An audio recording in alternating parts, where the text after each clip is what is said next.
gitu. Akhirnya jadi temenin dong, temen gue kawin. Oh ya temenin gitu sampai di sebuah resepsi terus bilang, ah kok gini ya, ah ntar sih kalau kita jangan begini ya. Ih kok kita.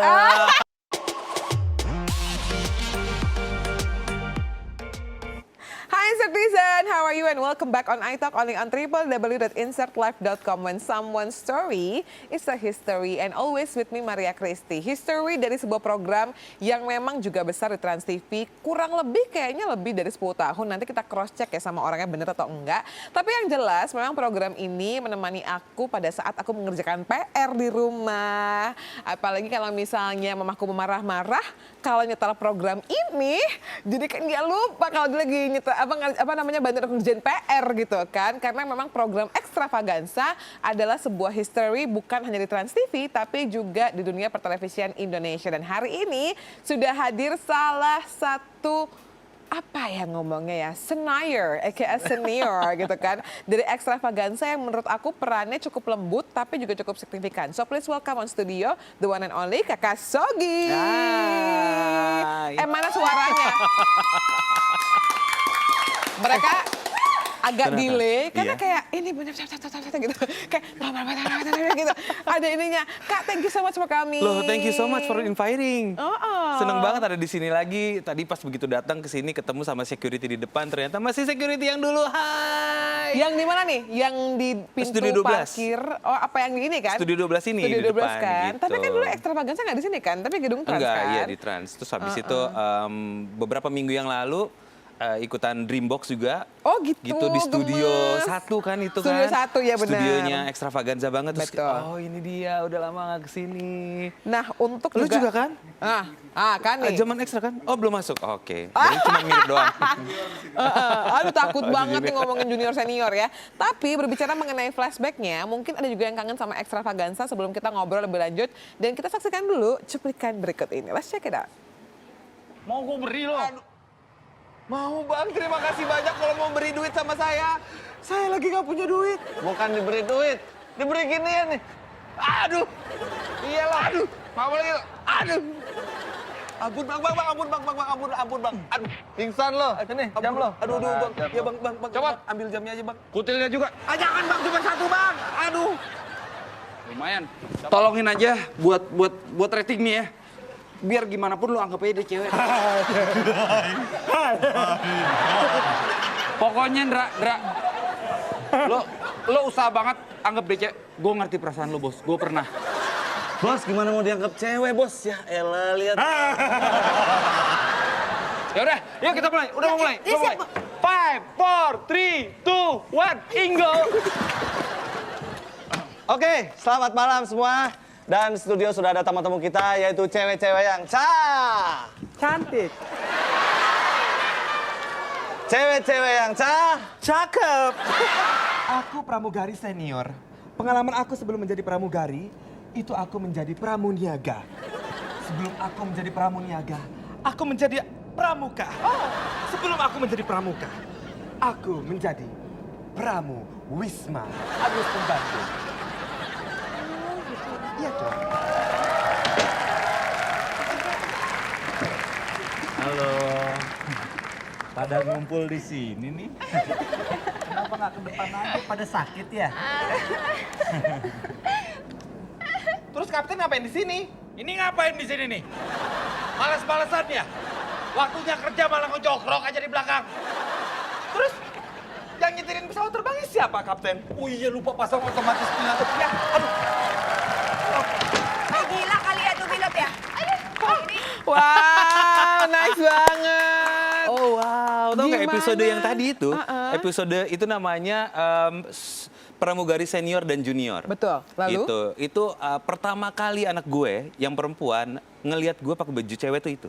Oh. Gitu. Karena gini, prinsipnya adalah karena gue selalu dapat peran-peran ya, jadi perempuan di Extravaganza.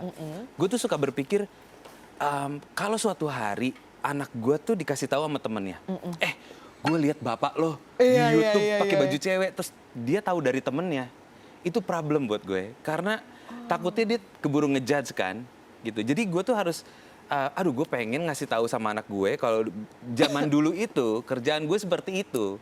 Gitu. Dan suatu hari ada momennya menurut gue anak gue udah cukup gede untuk menerima kenyataan bahwa itulah pekerjaan. Iya gitu.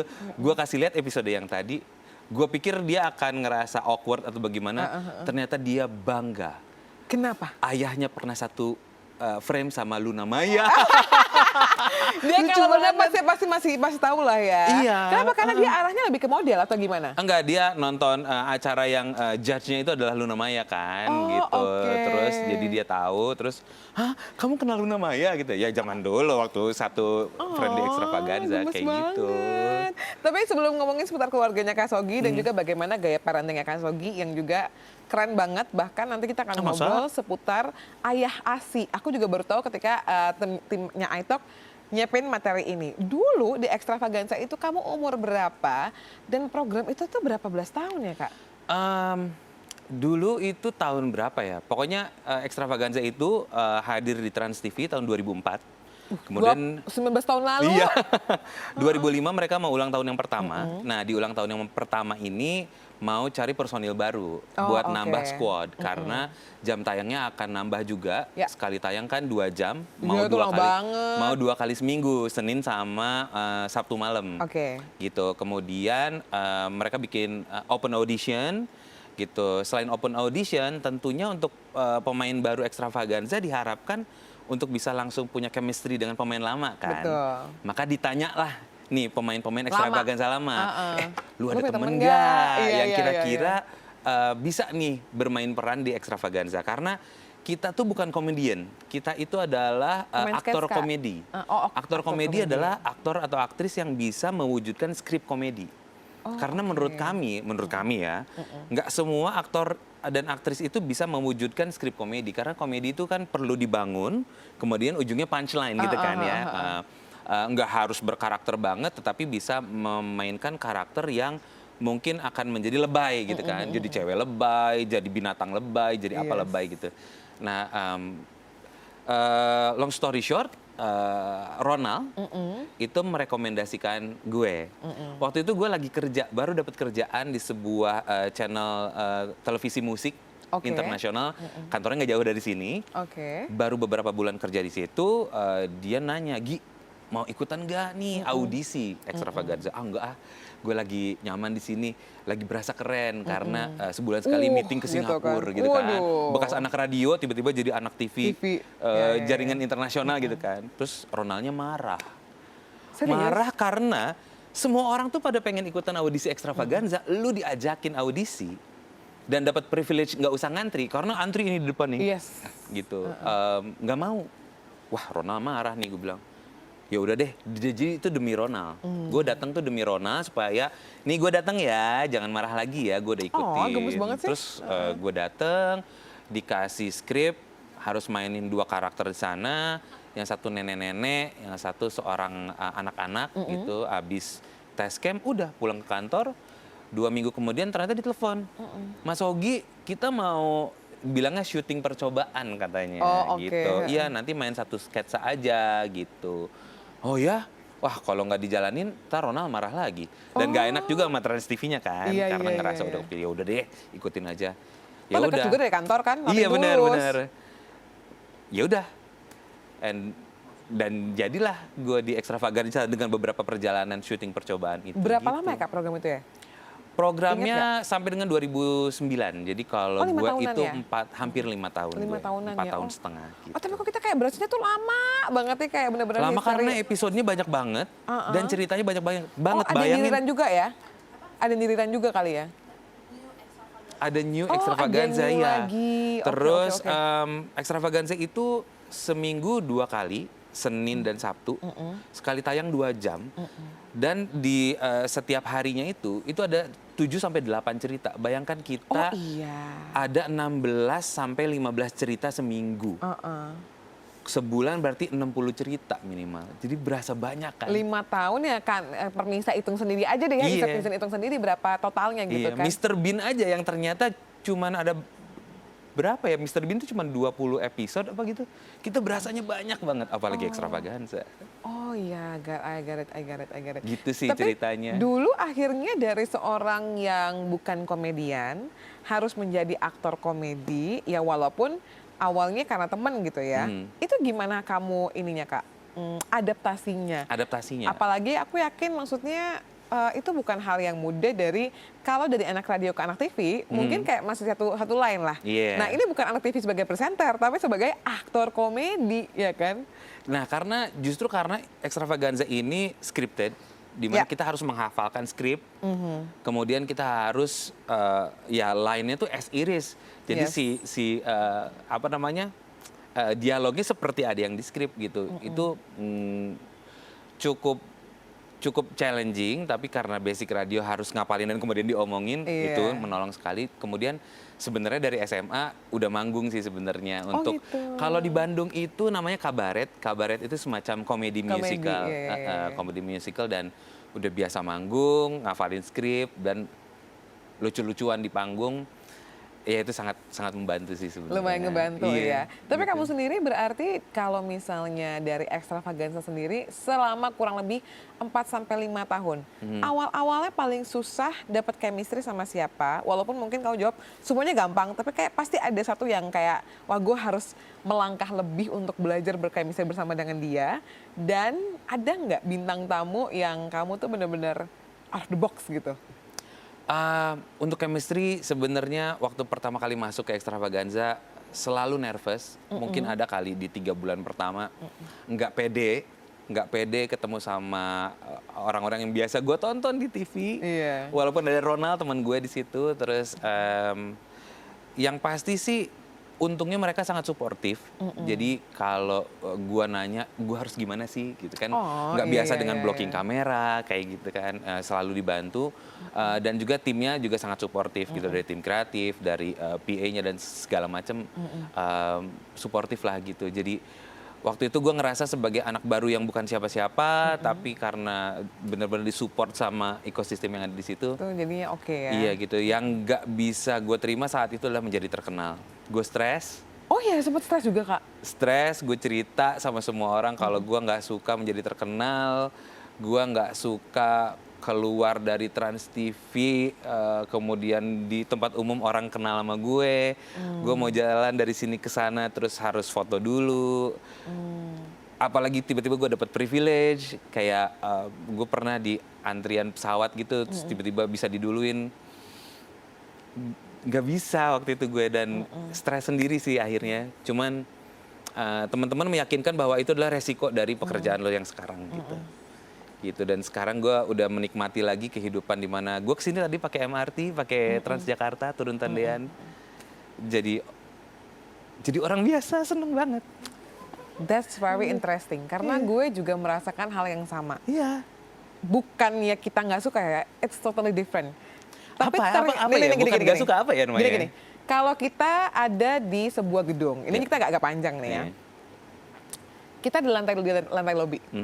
Terus orang cerita, atau kita ngelihat orang tuh ada di lantai 12 atau 15.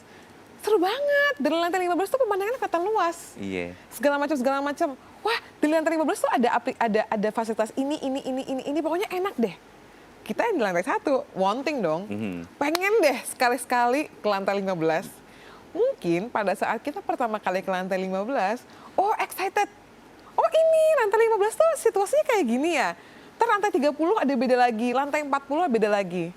Tapi ternyata ketika lo ada di situ dalam jangka waktu yang lama, tubuh lo bereaksi, baru lo tahu bahwa oh ternyata gue nggak begitu suka di lantai 15. Oh ternyata gue nggak begitu suka di lantai 30. Tapi pada saat kita di lobi, lantai 1, wah enak banget. Dan orang-orang yang di lobi akan bilang, lah lo tuh udah berjuang ke lantai 15, lo harus terima itu, lo harus bisa segala macam. Itu analogi yang sampai sekarang juga gue terima gitu. Tapi kalau lo sendiri akhirnya sekarang, karena gini, ini agak panjang juga jadinya. Sorry ya, gue udah membawa topik itu ya. Gak apa-apa. Ini yang gue suka dari Aito karena kita tiba-tiba kayak muncul aja gitu. Orang-orang akan beranggapan, oh dia mah bintang lama. oh dia pasti sekarang kehidupannya udah nggak bagus lagi karena dia udah nggak di TV, dia udah nggak terkenal, dan lo hadir dengan gue seneng banget lagi sekarang gue jadi orang biasa. Mungkin ada satu point of view nggak yang lo pengen lo sampein ke orang-orang? Nggak ada sih sebenarnya.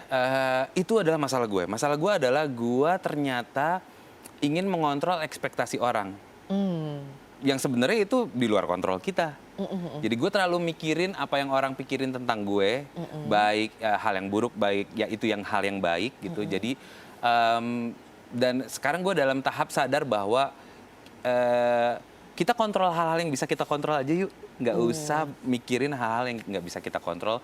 Salah satunya adalah apa reaksi orang terhadap kita sebenarnya. Kurang lebih begitu sih. Jadi waktu pada saat lagi Hype-hypenya. orang-orang pada kenal itu, ya itu dia, gue nggak bisa terima bahwa kenapa gue jadi beda sama manusia lain. Gitu. Cuman itu aja sih sebenarnya. Ada orang yang akhirnya bilang gue, lu sih nggak bersyukur gitu. Udah deh jangan ngeluh deh gitu. Gitu kan. Tapi oh ya benar, gue nggak boleh ngeluh, gue harus bersyukur.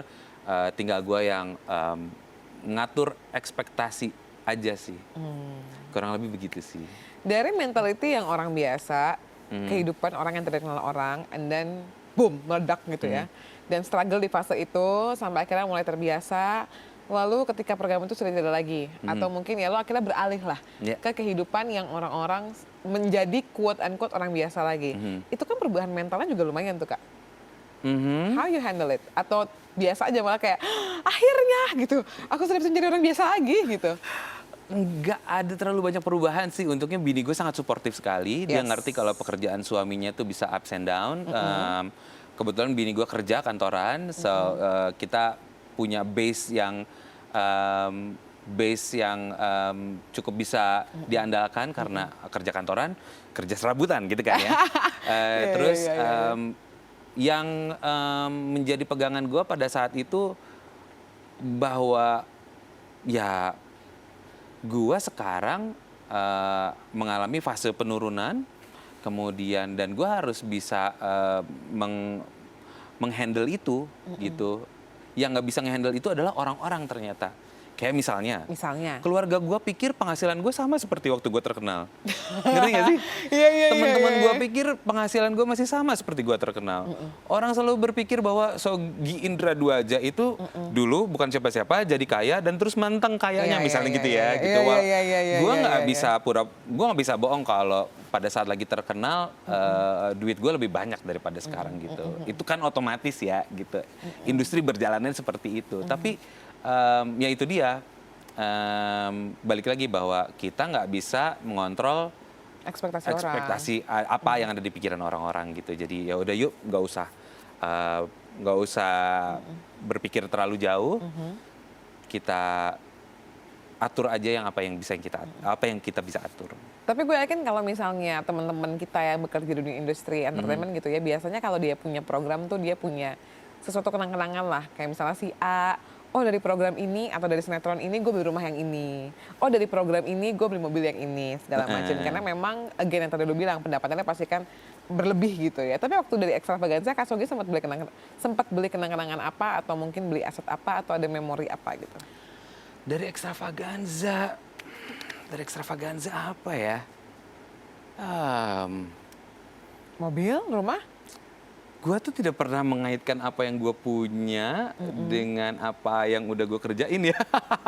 Nice. Gue lebih mengaitkan legasinya, lebih mengaitkan kayak, oke, Extravaganza gue menganggap bahwa so far sampai hari ini kayaknya nggak ada deh yang kayak kita. Weh, ngerti gak sih? Nice. Jadi gue lebih ke legasinya ya. Terus hal-hal seperti gue menerjemahkan lagu Disney, 3 lagu Disney itu legacy buat gue. Gue nggak tahu kemudian honornya jadi apa, gue nggak tahu. Gitu, gue lebih seperti itu sih. Jadi kalau lu tanya dari Extravaganza dapat apa, Gi? Pertama, dari Extravaganza gue dapat istri. Oh iya, kenalnya gara-gara Extravaganza. Bini gue itu adalah sahabat dari istrinya Indra Birowo. Mau gue ceritain nggak? Boleh. Terus kenapa akhirnya bisa jadi sahabatan dan kamu juga sahabat sama Indra jadinya temenan, akhirnya jadi menikah? Setelah yang satu ini. Nggak ada iklan. Nggak ada iklan, ya maunya sih ada iklan, Kak. Oh, nggak ada iklan. Maunya sih ada iklan Kak, cuma belum ada. Oh, nggak ada iklan ya? Oh, deh. Kita doakan semoga segera ada iklan di sini. Amin. Amin. Oke, mudah-mudahan dengan cerita ini nanti ada iklan. Amin. Jadi, Suatu hari gue lagi syuting di bagian belakang Trans TV. Dulu itu tempat ini Mima, tempat apa namanya? Props. Dulu Props tuh di belakang. Nggak tahu sekarang masih di belakang apa. Oh, sekarang masih ya. tapi ada gedung insertlife.com di belakang juga Iya, ya. di situ. Terus waktu itu gue syuting di depan. Malam-malam nih, udah malam banget. Gue udah selesai duluan, gue ke belakang. Indra masih ada syuting tuh. Terus habis itu Indra nanya, sama siapa Gi? Sendiri. Cewek lu mana? Gak punya cewek. Kita tuh jongkok posisinya. Tiba-tiba dia berdiri, habis berdiri dia nunjuk sama gue kan di bawah ya. Gue tahu siapa yang cocok buat lo gitu. Terus gue, Random banget. apa sih gitu, udah aja. Terus habis itu kita pulang kan. Sekitar 2 minggu kemudian, Uwi, istrinya Indri Birawo, telepon. Uwi tuh suaranya khas banget, Sogi gitu kan. Iya, Sogi ini Iis udah mau gitu. Hah gimana? Iya ini Iis udah mau gitu. Iis udah mau. Iis apaan sih? Makanan Sunda atau apa sih lo gitu. Terus ternyata Iis udah mau dijodohin sama gue, maksudnya buat meet up. Oh, gemes Terus gue banget. bilang, hah? Oh ya? Terus gue bilang, Indra kan cuma ngomong, gue ada yang cocok buat lo, udah gitu doang kan, nggak ada pembahasan apa-apa lagi. Kalau gue tolak kan gue nggak enak sama Iisnya. Orang informasinya Iis udah mau. Oh, iya. Ya udah gue iyain kan. Udah gue iyain, ya udah jadi double date lah. Double date, waktu itu kita ke Citos, terus abis itu Waduh, zaman si itu sih tempat Citos makan kayak di hits Citos ini banget sekarang ya. udah tutup. Jadi gue sekarang nggak bisa anniversary ketemuan. Karena kami berdua selalu lupa anniversary nikahan, tapi nggak pernah lupa anniversary ketemuan. Ketemuannya kapan? 26 November 2007 berarti. Oh, wow. Oke, and 2008. then?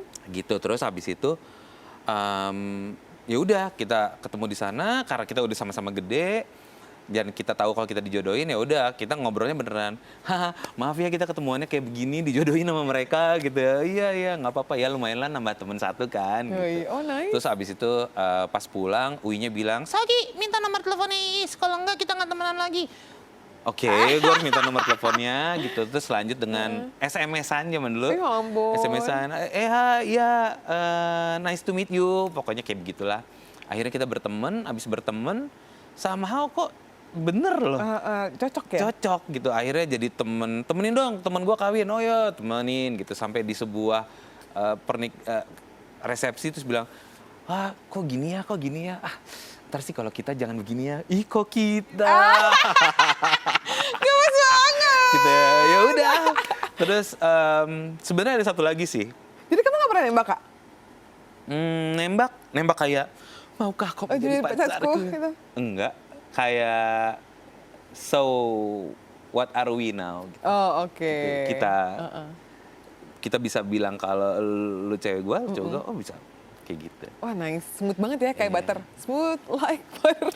Waktu Uwi nanya bilang sama Is, gue mau jodohin lo. Sama siapa? Sama Sogi. Sama Sogi. Bukannya dia nggak suka sama cewek? Gitu. Ya udah, gue buktikan dengan 2 anak. Wow, nice.